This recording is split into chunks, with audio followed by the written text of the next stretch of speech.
Hola, ¿qué tal? Mi nombre es Richard Ruiz. Soy estudiante de la especialidad en Derecho Administrativo dictada por la Universidad José Antonio Páez. En esta oportunidad vamos a realizar un análisis crítico de una decisión emitida por la Sala Constitucional del Tribunal Supremo de Justicia con motivo de una asignación de la Cátedra de Jurisdicción Constitucional y Administración Pública impartida en la referida especialización. Ahora bien, la decisión que vamos a analizar es la sentencia número 624 del 30 de mayo del 2013, dictada por la Sala Constitucional, a través de la cual se declaró la nulidad por inconstitucionalidad del artículo 171 de la Ordenanza de Impuestos sobre Actividades Económicas del municipio Jesús Enrique Lozada del Estado Sur. Vale decir que esta ordenanza municipal fue publicada en la Gaceta Oficial del municipio el 28 de diciembre del año 2005. Ahora bien, para poder entender el caso es importantísimo remitirse a los antecedentes. Y en el presente asunto, la causa inició mediante la interposición de un recurso contencioso administrativo tributario ejercido por Consorcio Petrobras contra la alcaldía del municipio Jesús Enrique Lozada, a través de la cual solicitaba la nulidad de una resolución a través de la cual se le impuso un reparo fiscal en el que se la obligaba a pagar una supuesta diferencia por el impuesto sobre actividades económicas causado en el año 2005. El argumento central de esta demanda consistía en que la alcaldía pretendía la aplicación retroactiva de la reforma de la ordenanza de impuestos sobre actividades económicas que fue aprobada el 28 de diciembre de 2005 y que pretendía que esta reforma fuese aplicada a todo el periodo fiscal que ya había corrido desde el 1 de enero hasta el 31 de diciembre del referido año, lo cual evidentemente violentaba el artículo 24 de la Constitución Nacional que prevé el principio de irretroactividad de la ley. Ahora bien, una vez sustanciado el caso, la sentencia de primera instancia fue pronunciada por el Tribunal Superior de lo Contencioso Tributario de la región zuliana y en ella declaró parcialmente con lugar el recurso. No obstante, no anuló la diferencia por concepto de impuestos sobre actividades económicas, con lo cual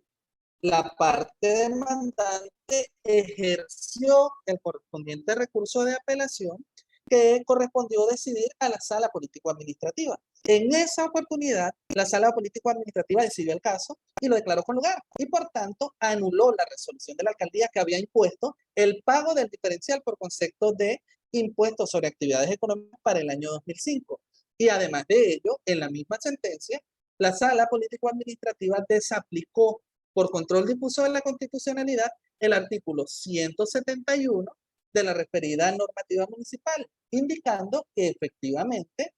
el mencionado artículo violaba el artículo 24 de la Constitución, puesto que pretendía la aplicación retroactiva de los nuevos parámetros de cálculo del impuesto sobre actividades económicas para un periodo en el cual la referida norma no se encontraba vigente. Dicho esto, y en virtud de tal declaratoria, la Sala Político-Administrativa ordenó remitir copias de la decisión a la Sala Constitucional, a los fines de emitir el pronunciamiento con respecto a la desaplicación que fue acordada por la Sala. En ese sentido, una vez recibidas las actuaciones, la Sala Constitucional emitió un pronunciamiento a través del cual declaró la conformidad a derecho de la desaplicación efectuada por la Sala Político-Administrativa, ya que efectivamente se observaba que el artículo 171 de la referida ordenanza municipal se confrontaba con el principio de irretroactividad legal que está consagrado en el artículo 24 de la Constitución Nacional. No obstante ello, la Sala Constitucional eh, ordenó suspender los efectos del referido artículo de la ordenanza municipal y además ordenó iniciar de oficio el correspondiente juicio anulatorio contra la disposición normativa contenida en la ordenanza de impuestos sobre actividades económicas. Una vez sustanciado el juicio eh, anulatorio, procedió entonces la Sala Constitucional a dictar la sentencia definitiva a través de la cual declaró la nulidad absoluta de la referida norma y que es la sentencia que dio origen a la presente investigación. Ahora bien, ¿qué es lo realmente interesante del análisis de este caso y particularmente de esta sentencia? Que podemos observar cómo funciona el sistema mixto de control de la constitucionalidad que está consagrado en nuestro ordenamiento jurídico, ya que, como bien sabemos, la Constitución venezolana ordena a los jueces, independientemente de su grado y de su materia, resguardar la integridad del texto constitucional, autorizando inclusive a desaplicar normas de rango legal que se confronten o infrinjan algún principio o disposición reconocida en el texto constitucional. Ello se puede materializar a través de dos vías. La vía del control difuso, que corresponde a cualquier tribunal de la República, en virtud de la cual en la resolución de un caso en concreto, un tribunal, o en este caso, por ejemplo, la sala político-administrativa, determina que la norma que se está utilizando como sustento del caso es violatoria de algún precepto constitucional y por ende, en resguardo de la integridad de la Constitución, procede a desaplicarla únicamente en ese caso en concreto. Esa es la característica primordial del control difuso. Y es que, si bien implica una desaplicación de la norma inconstitucional, sus efectos se limitan únicamente al caso en concreto, ya que el control concentrado recae única y exclusivamente en la Sala Constitucional del Tribunal Supremo de Justicia, a quien debe remitirse copias de las actuaciones y luego del examen del caso procede a confirmar o declarar si efectivamente esa desaplicación estuvo o no estuvo conforme a derecho. Y de considerarlo prudente, inclusive, iniciar el correspondiente juicio anulatorio contra la norma que se considera inconstitucional. Todo ello en función del control concentrado que le está reservado. Ahora bien, del análisis del caso que estamos estudiando, lo que resalta a todas luces es la gran importancia que tiene el control difuso de la constitucionalidad en el resguardo del ordenamiento jurídico venezolano, ya que, tal y como lo observamos en este caso, la Sala Constitucional procedió, luego de sucesivas decisiones, a emitir un pronunciamiento en el cual declaró efectivamente la nulidad por inconstitucionalidad de una norma de rango municipal. Pero ese pronunciamiento justamente se llevó a cabo dado que en el decurso de un juicio anterior, contencioso tributario, en el que la parte de lo que pretendía era la nulidad de un reparo fiscal que le había impuesto una alcaldía, la parte denunció que efectivamente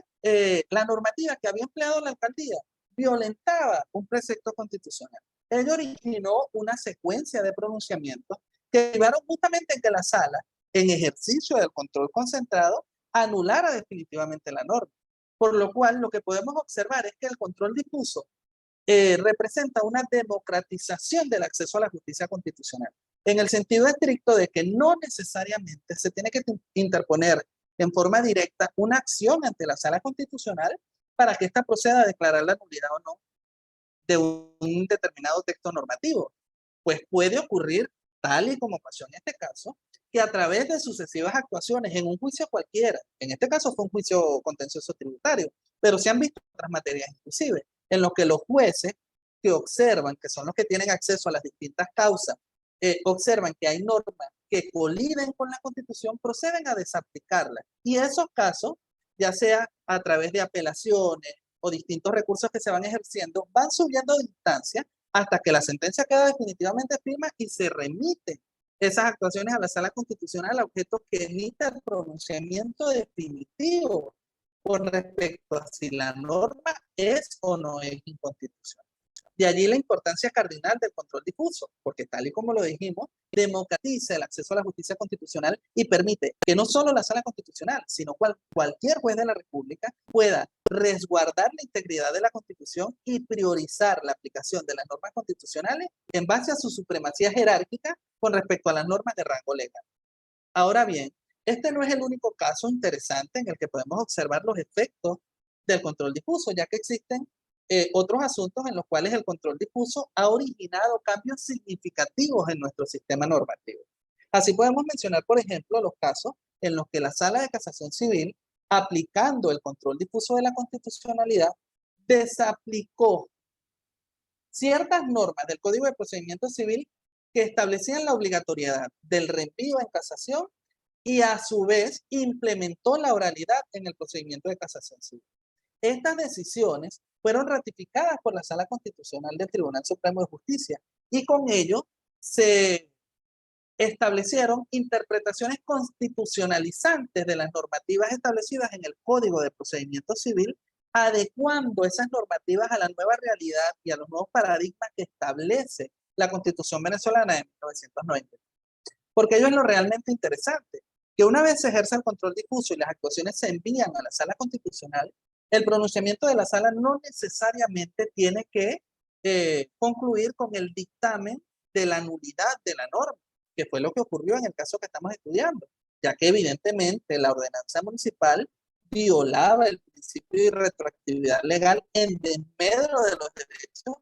de los contribuyentes de ese municipio en el estado Zulia. Pero existen otros casos, como el que estamos conversando, de la Sala de Casación, en los que, más allá de anular, lo que necesita la norma es una interpretación, o mejor dicho, una reinterpretación que adecue su sentido y alcance a los nuevos parámetros, a los nuevos principios que están recogidos en la Constitución del 99. Es así como, por ejemplo, a través de estas sentencias en las cuales la Sala Constitucional ratificó que fue bien empleado el control difuso de esas normas del Código de Procedimiento Civil, procedió entonces a establecer que era factible que en materia de casación civil la Sala pudiera decidir el fondo sin necesidad de reenvío o inclusive que pudiera implementarse la oralidad como audiencias de casación en esta instancia del derecho privado. Una situación que también resulta muy importante resaltar es que el control difuso no está reservado únicamente a las salas restantes del Tribunal Supremo, sino a cualquier tribunal de la República. Es decir, que el control difuso puede ser ejercido por cualquier sujeto que actúa en nombre de la jurisdicción, pero no de la jurisdicción en estricto sensu, porque ya la propia Sala Constitucional ha determinado que inclusive en aplicación de los métodos alternos de resolución de conflictos, los árbitros, que según la Constitución forman parte del sistema de justicia, pueden desaplicar normas legales que consideren son contrarias a los textos constitucionales, remitiendo en consecuencia el correspondiente laudo arbitral a la Sala Constitucional para que se pronuncie sobre la conformidad de derecho o no de esas desaplicaciones. He allí, entonces, otra arista de la enorme importancia que tiene el control difuso, que no está reservado únicamente al ámbito jurisdiccional desde el sentido orgánico, sino que inclusive las partes que decidan someter sus controversias a resoluciones mediante medios alternos, como en el caso del arbitraje, los árbitros igualmente están legitimados legalmente, o mejor dicho, constitucionalmente, para desaplicar aquellas normas de rango legal que puedan colidir con el texto constitucional. Ello así, podemos observar la enorme importancia entonces que tiene el sistema mixto de control de la constitucionalidad que está reconocido en nuestro ordenamiento jurídico, puesto que propende no solo a concentrar en un solo órgano, como sería por ejemplo la Sala Constitucional, el control de la constitucionalidad. Y aquí en el sistema venezolano podemos observar lo válido, lo valioso, lo importante que es que cualquier jugador en el ejercicio de sus competencias materiales e inclusive los árbitros en la resolución de las causas que les son sometidas, pueden determinar y establecer que una determinada norma de rango legal no resulta aplicable al caso en concreto porque colide con el texto constitucional, resguardando así la integridad de la Constitución y procurando entonces mantener la supremacía de las normas de rango constitucional frente a las normas de rango legal. Con ello damos por concluida la interpretación de la sentencia encomendada para esta actividad práctica y me despido deseándoles un excelente día.